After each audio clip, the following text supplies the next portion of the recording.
Alex Sarr, he didn't want to go to Atlanta. And sure, you've got the power to draft him, but what tells you he's going to put in the effort? You see guys like Ben Simmons, they're at a point where they don't want to be with a team. Well, who's going to make them play?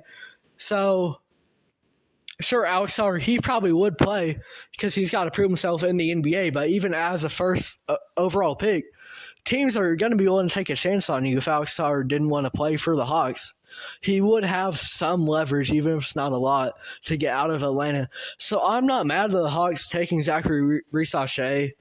They'll probably move on from DeJounte Murray this offseason, which that fit with Trae Young. It seems good on paper, but then it just doesn't work out. So Atlanta, they're gonna reset the roster a little bit this offseason. They might even trade a guy like Clint Capella, give Onyeka Okongwu some more minutes starting as a center.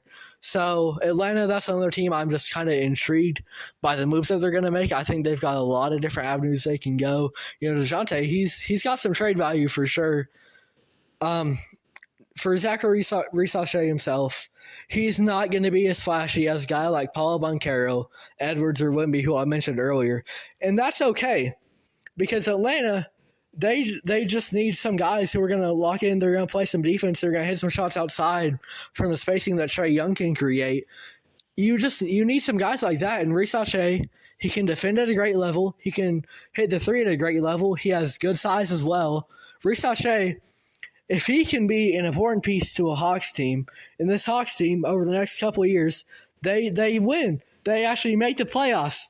Heck, they might make the Eastern Conference Finals if things really go well. If that happens for the Hawks over the next, say, 5-6 years, Risacher, and if he stays there as a long-term piece, he's well worth the first-round pick, even if he's not some superstar.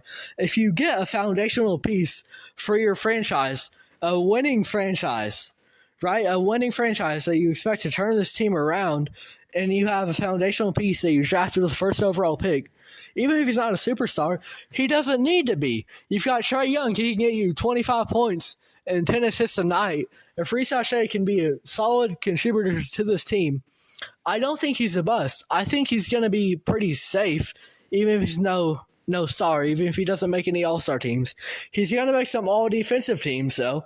So Risacher, yeah, you look him up. You look up his stats in 20 years when he retires, and you think, hey, this guy, he wasn't all that great, but the impact that he had for this team, even if it didn't show up production-wise, it should be pretty good. I think Risacher can fit very well with this Hawks team.